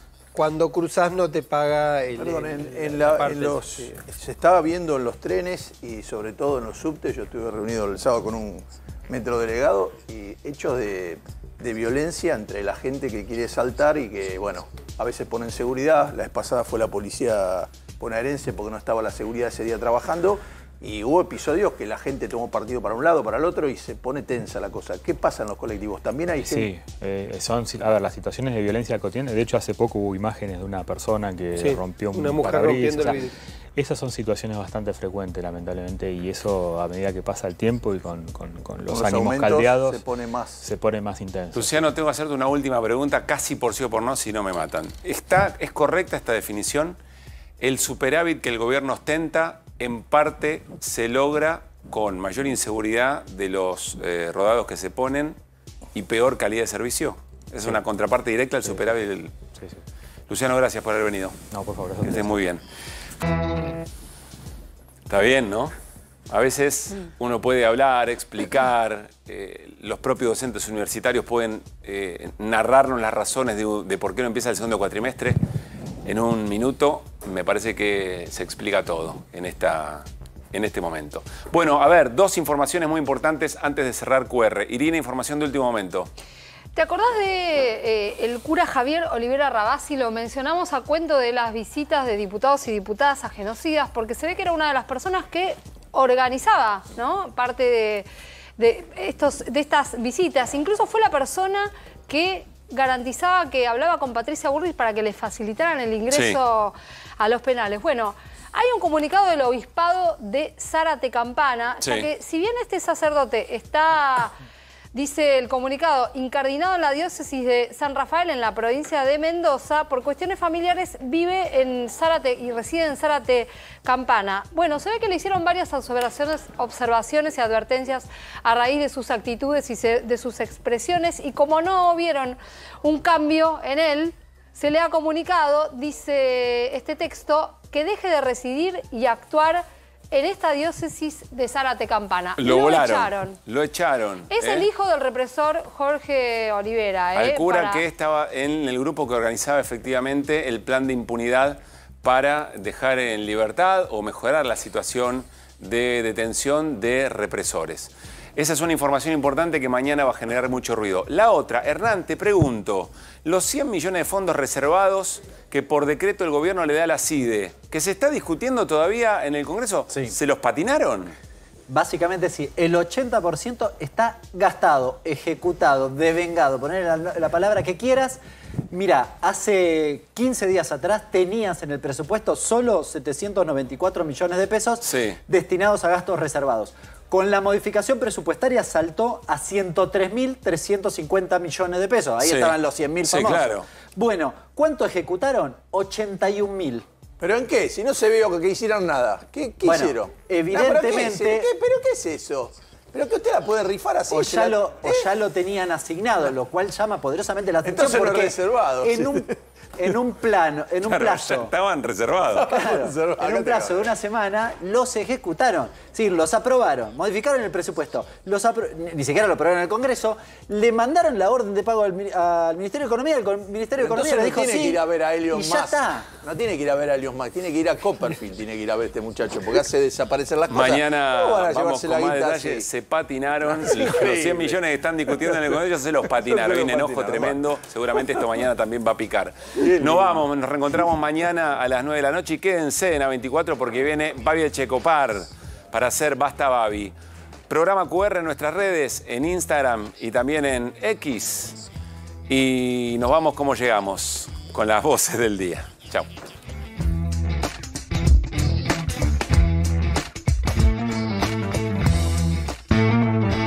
Parece que nos enfrentamos a un proyecto de transformación de la sociedad. Tal vez el más radical en términos de involución de valores y de maneras de relacionarnos. Si el actual gobierno tiene la responsabilidad principal de cómo llevar adelante políticas públicas que hagan bajar la pobreza multidimensional y que no falte el alimento, especialmente para los niños, niñas y adolescentes, ¿no? Los que no tenemos ley de movilidad somos nosotros. Los que nos atravesó el DNU somos nosotros. Los que perdemos el fondo de garantía somos nosotros. Y vos crees que te engañaron. Si te engañaron, tendrías que preguntarte qué pasó que no reflexionaste sobre tu condición como diputada. Esa noticia a mí me impactó y no eran 1 millón, eran 1,5 millones de niños y la verdad que no siento que tuvo la repercusión que debería tener en los medios de comunicación.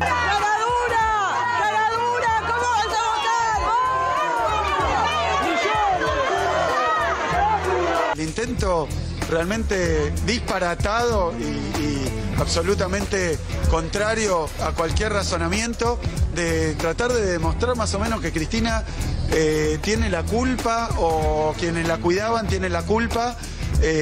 Así que me parece que en ese sentido estamos en una situación insólita. Pero me cuesta mucho creer que no sabes quién es. Te olvidaste de nombrar, es el ídolo de todos los que sí nombraste. Y aprovecho para agradecerle eternamente a Maravilla Martínez por haber dicho la frase: no teníamos para comer, pero teníamos a Maradona. No voten al rey, no traicionen al pueblo de Mendoza, no nos dejen sin agua, no nos saquen. Bueno, tengo que demostrar que yo no tuve la culpa de que quisieran matarme. Ridículo, pero esto está sucediendo. 2, la invisibilización de todo este procedimiento. Todo este proceso de estabilización lo estamos haciendo con recomposición de precios relativos. Es interesante, todo el mundo ve el milagro, menos los argentinos.